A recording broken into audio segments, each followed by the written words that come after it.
Hey everybody, today we're going to be talking about Riot Forge, or more particularly, we're going to be talking about the failure of Riot Forge. Riot is closing down Riot Forge after nearly 4 years of the initiative not really having any success. So what was Riot Forge, and why is it closing down? That's what we're going to be talking about in this video.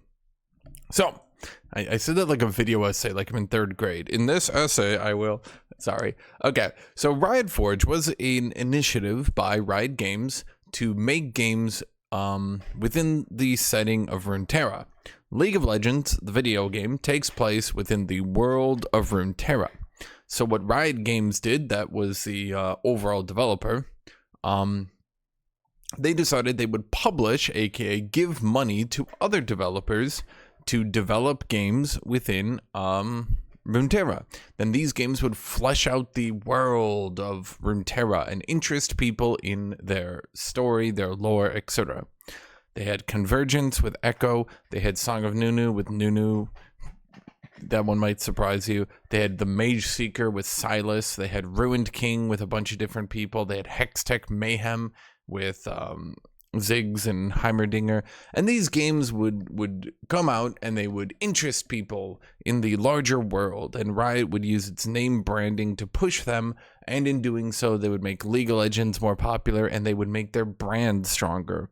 Unfortunately, that didn't work. It didn't work basically at all, in fact. And now Riot Forge is being shut down. So what happened? Let's talk about all these games, and I'm gonna go into each of these games, their numbers, and we're gonna talk about well, what exactly happened with Riot Forge. Okay, we're gonna look into each game and we're gonna see, did it do good or did it do bad, and you know how that kind of played into Riot. So first up, I have King Arthur. This has absolutely nothing to do with Riot Games. So why am I talking about it? What is this game? King Arthur: A Knight's Tale. This was an indie game that I played a couple years ago that had moderate success. I thought to myself, this game is doing okay, right? Like, I didn't hate the game. I thought it was actually a pretty decent game. I never finished it, but I thought it was a fairly decent game. So I looked it up, and I looked up its Steam stats because I thought to myself, this is probably a good benchmark, right? If I compare a moderately successful indie game, I think this one was at the $40 price tag as well. So let me $45. Okay, so it's a little bit more expensive than the other Riot games, which I'll get into in a bit here. But you know, I figured it was kind of around that price tag. It was kind of around that area. You know, it was a moderately successful indie game. So let's look at it. The peak players are 5,300. For a game that came out 2 years ago, it has 200 players right now. It released some decently successful DLC over time, had some decent sales. And, you know, while it is a single player game, player count will fall off. It maintains a decent following. People do play the game, right? So let's look at the other Riot Forge games then, by example. The first monstrous success we have here is Ruined King. Now, Ruined King, this was a major event by League of Legends. Now, I will be looking at all 5 of them chronologically. There is a 6th one that hasn't come out yet, but seeing as Riot Forge is well, dead, seeing as they've shut it down, it doesn't seem like there's going to be much hope for another game. You can't make a game that you're not developing. So let's look at Ruined King. Ruined King is the first game by Riot Forge that came out. What was Ruined King? So I loaded up this video. I loaded up a bunch of gameplay videos just to show you guys the general gameplay. When you live in Bilgewater, you see some things. Ruined King was a turn-based game The Queen, where you had abilities, a party, a story. It was decently long. People generally enjoyed the game, right? Stay down. Okay. the priestess of the Great Kraken. So we have a game that had a story. It came out during a big event. The Ruined King, the Ruination, was a big event for League of Legends. Okay. This was something that you know, a lot of people had interest in. This was the first Riot Forge game to come out. People were very interested in Riot Forge. It came, again, there were huge stories, huge advertisements, blah, blah, blah, blah, blah. It did decent. 16,000 peak is pretty good for a single player game. I'm not gonna say it was the best ever. So let's look at. I own this one. I refunded some of them because they were not very good, which might tell you some things. So it came out $30. $30 for a game with cutscenes. Although, as you could see here, you know, the cutscenes weren't always the best. They had graphics, animations. They had some interesting things there. A world you ran around in. Overall, I would say this game was pretty good, right? And so it got a 16,000 peak. But what we might not be noticing here is a 16,000 peak for a game of this quality is merely okay. And I think that plays into one of the problems that was already plaguing Riot Forge. If a game that came out during one of the biggest lore events for League of Legends, that was actually a really good game, that got fantastic reviews, that had good advertisement and pushing by Riot Games, if that game reached a 16,000 peak, and this does tell, by the way, a lot of these games aren't going to be releasing, you know, obviously games sold count, but you know, if you look at the peak players on the day of launch, and then afterwards, you can kind of get an idea for how many people are playing it, right? But I would say one of the problems is that this is merely acceptable. And then we need to see, going in further, how did the other games do? Well, here's something that a lot of people don't know. Here's something that you don't know. Dear viewer, you probably don't know this. On the very same day, yes, the very same day that Ruined King released was Hextech Mayhem. Now, Hextech Mayhem, I will be fair to Hextech Mayhem. I can't remember if I refunded this or not. Hextech Mayhem was a mere $10 rhythm game.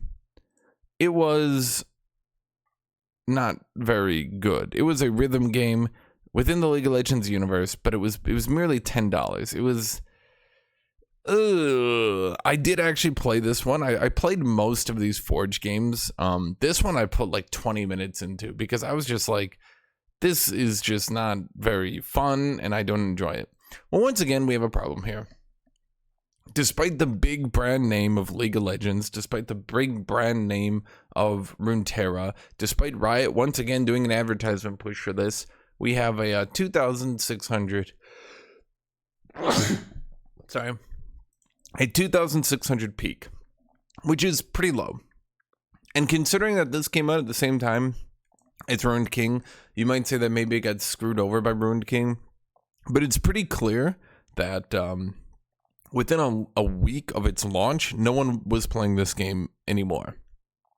The game came out, and a week after its launch, it was dead, which is fine. It's a rhythm game, right? Like, people play it, and they're done with it, right? But I think this goes into a story, and I think a lot of people might notice this.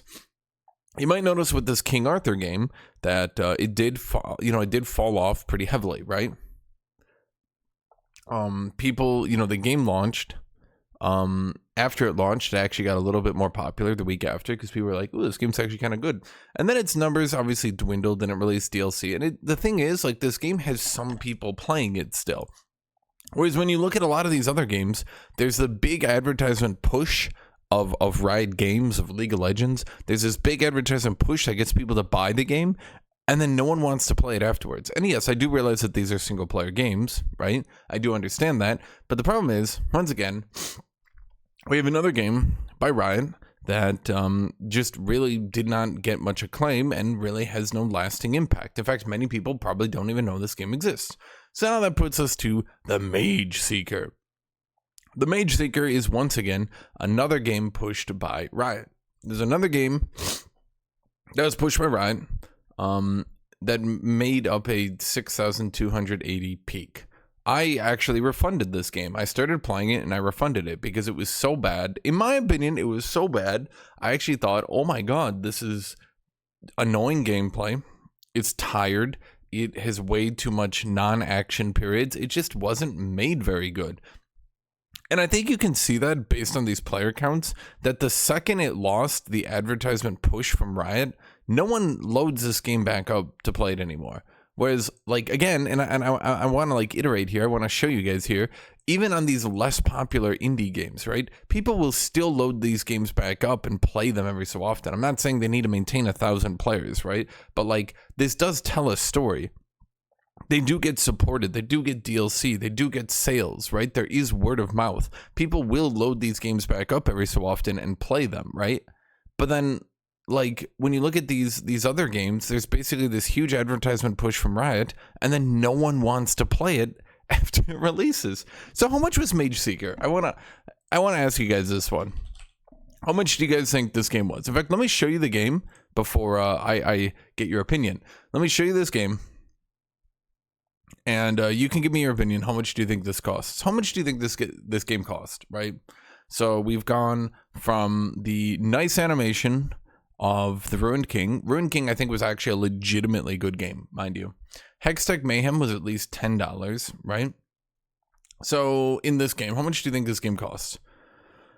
This is basically the gameplay right here.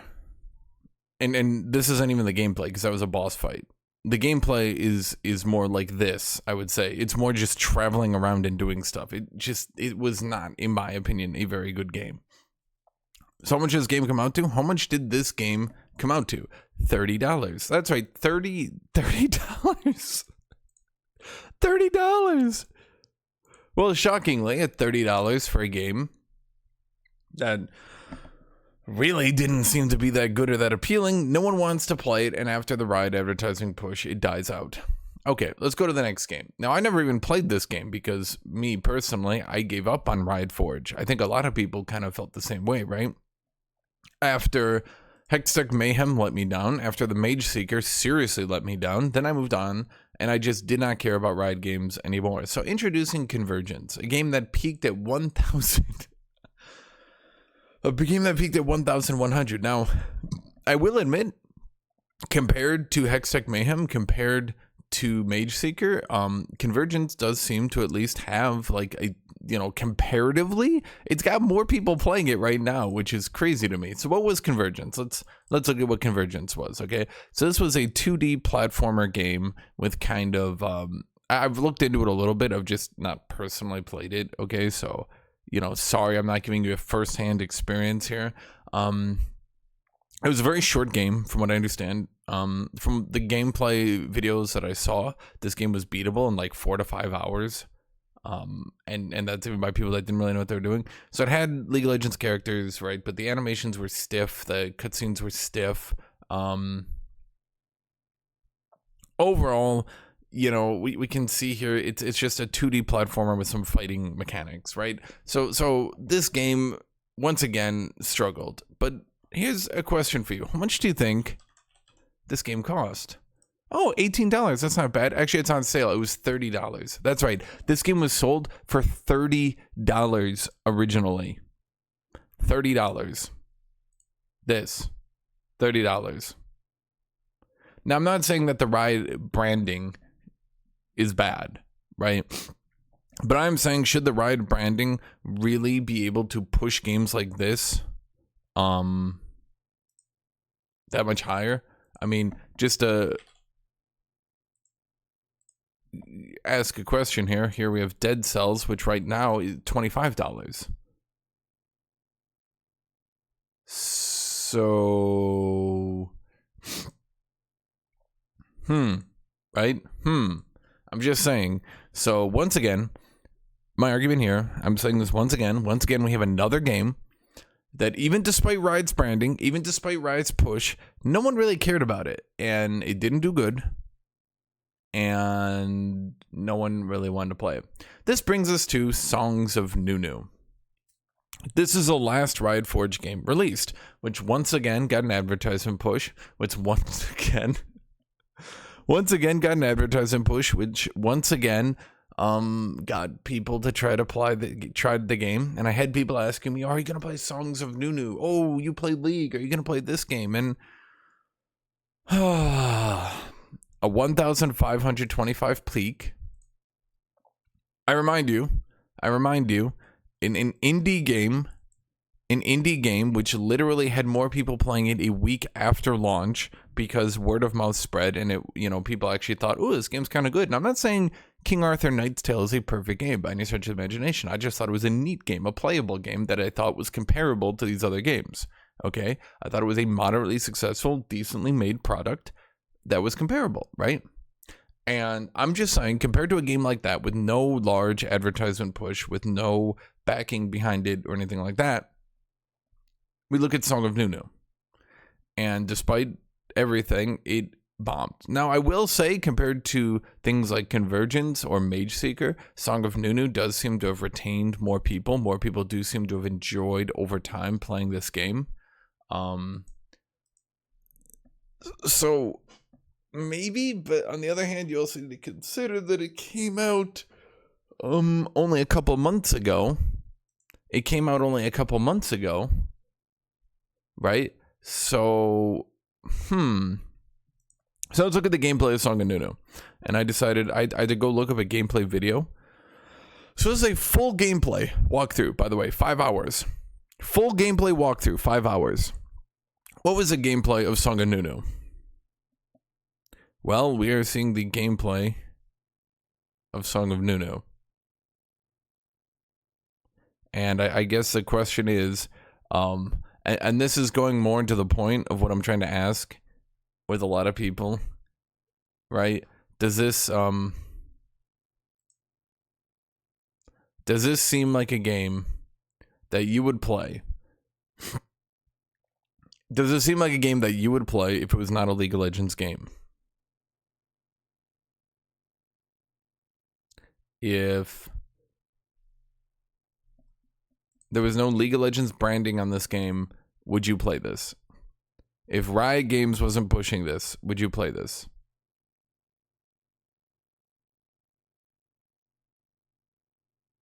I'm just choosing at random here. I'm not trying to be biased or anything. I'm literally just choosing at random here, right? You know what I mean?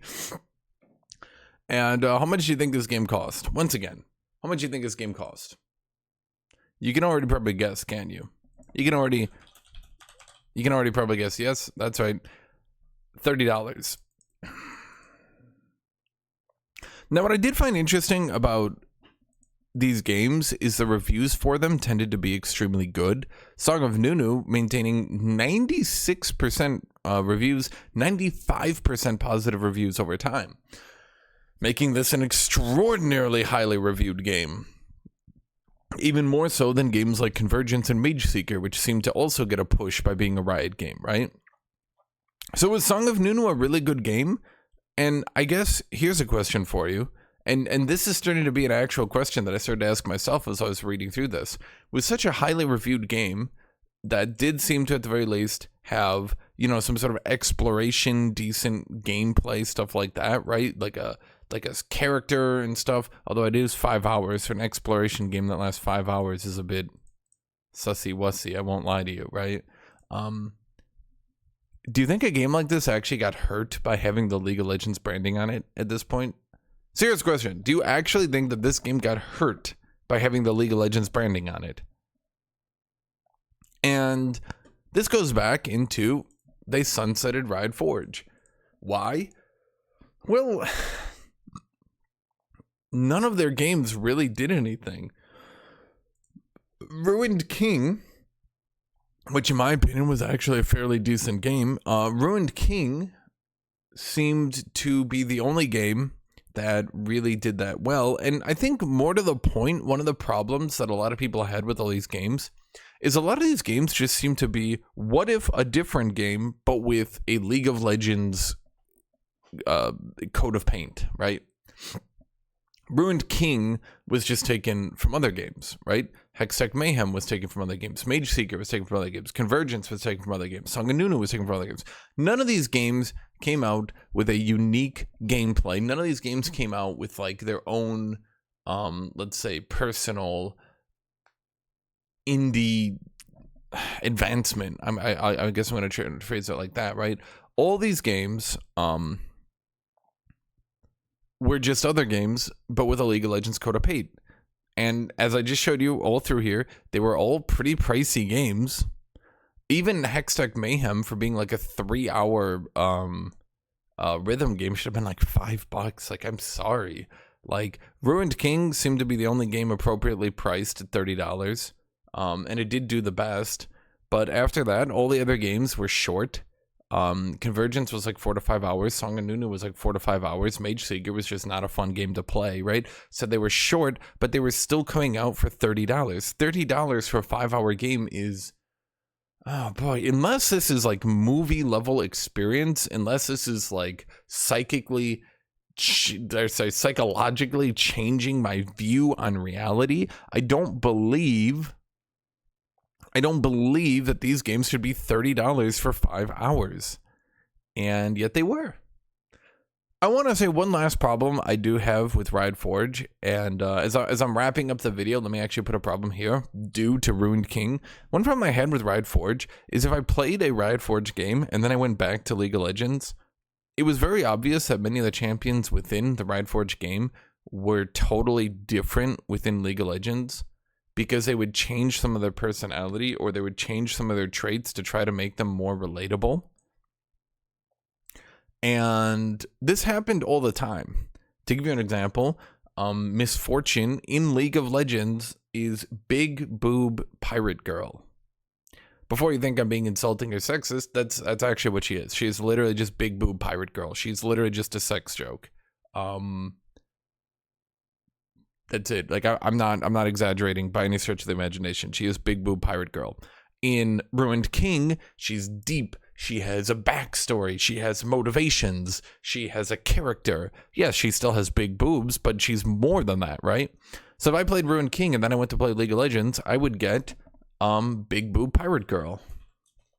And because of that, I think that there's like a disconnect in a way.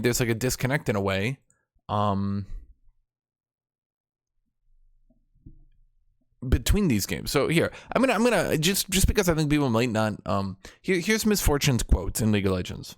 Sure you can handle me, summoner? You've got dangerous eyes. I like that. Don't get cocky. I've got a good feeling about this. How do you like my guns? Shock and ah. Yeah. So Big Boob Pirate Girl, Big Boob Pirate Bimbo, unfortunately didn't really read like how she is in this game. Braum is actually another example. And I'm going to go through these because this is my video and you can't make me stop, right? Braum is another problem. In League of Legends, Braum is an extremely arrogant man who constantly talks up himself, who kind of comes off as a dick. To use a quote here. If at first you do not succeed, please tell me what it is like. Yeah. So in League of Legends, Braum can kind of come off as a dick, right? His supreme self-confidence goes too far. In Ruined King, in this, that's rewritten. In this, Braum isn't just an overly self-centered dick. He's a hero. He's a folklore character. He saves everybody. He talks up these big stories about himself because he wants to be, you know, a symbol. He wants people to believe in him, and he tries his hardest to save everyone all the time. Well, now it makes more sense why he talks himself up. Now it makes more sense why he has these tall tales, he says, right? Because, you know, you can see, by the way, you can literally just see in this frame, you literally just see the characterization differences between the two characters I just mentioned. Yes, Misfortune is big boobs, but like, do you notice how she's, well, I mean, those who played League of Legends, she's way more covered up. She has a different look. She doesn't just look like a bimbo. She has deep talk, motivations, a character, right? Braum even looks different, right? But then you go into League of Legends and Braum's just talking himself up all the time, nonstop, and you're just like, dude, like, okay, like, we get it. Wow, you're an anime protagonist. You're the best ever. Amazing, awesome, interesting, right? And so it can just be a bit odd going from those games back into League of Legends and noticing that your characters are, well, pretty dumb. There's also the problem, let's say, for example, when we go to Mage Seeker, Mage Seeker has a problem where they took a character like Silas Now, here's the problem with Silas. Silas in League of Legends is basically evil communism mage guy. I don't really have a better way to put it. And he very much is an evil leader of a revolution. Even though the revolution was started for a good reason, he himself is kind of like evil and gone mad with power, right? And he does have proper motivation for it, but he's not really shown to be this ultra heroic, super good character all the time, right? In fact, in many of his even canon appearances, he is not considered to be the ultra good guy, right? Then in this story, they like retcon all that because now he's the main character. So now he never does anything bad. He never wants to hurt anyone. He's a paragon of justice. He's going to lead the world to goodness. He's the best character ever. Everyone loves him. Everyone that fights him is evil. But that's really not how it is. So one of the problems with these sorts of games, as well was that the lore didn't really even sync up with back to how it was in the real lore. And that's a problem too, because you can't have these games expanding the lore of League of Legends. You can't have them expanding the lore of League if you're going to go back and you're going to retcon it every time you have a character. Let's go next up. Our main character is screw it, I'll use Aatrox again because it's a perfect example, right? Let's use Aatrox. You make him the main character of a Riot Forge game. Does he suddenly become a good guy? Does he suddenly become heroic? Do all his bad traits fall off him and he's now just the perfect guy who runs around?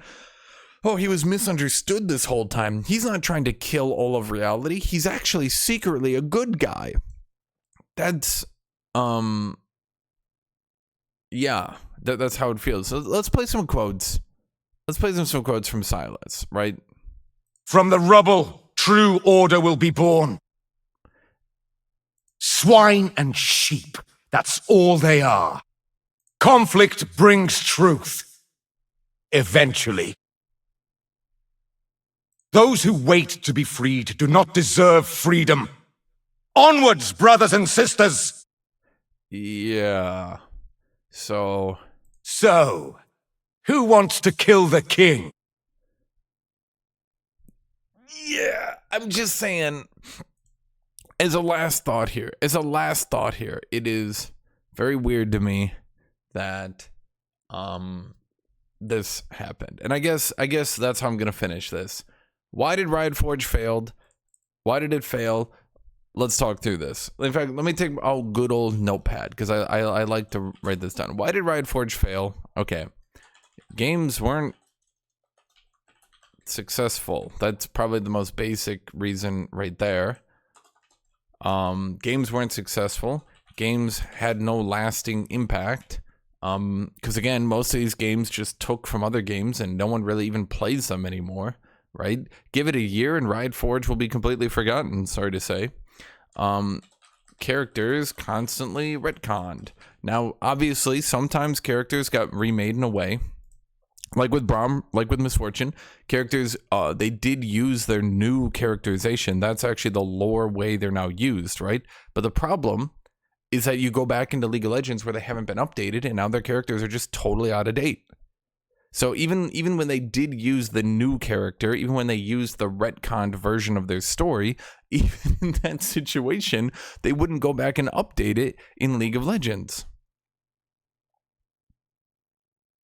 So characters were constantly retconned. Let me just put it that way. Characters were constantly retconned to fit the new game. I haven't even gone into Convergence or Song of Nunu, by the way.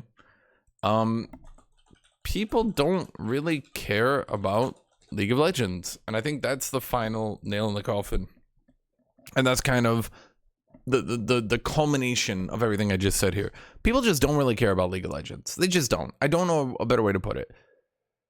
At the end of the day, if you told me this game is set in the League universe, like I'll have an interest at first because I'll be like, oh, I play League. Is this game in League? That's cool. At first, my interest will be piqued, but very quickly, very rapidly, you're going to have to convince me, but why should I play this game then? Okay, so it's in the League of Legends universe. Why do I care? And I think for a lot of these games, they did not make me care. And I think for a lot of these stats, they did not make me care. And I think it's pretty clear they made lots of people not care. And that's the end of this video. Thank you all for watching. Thank you all for being here. Let me know your thoughts on any of this. Do you think I was right? Do you think I was wrong? Let me know. Bye-bye, everybody.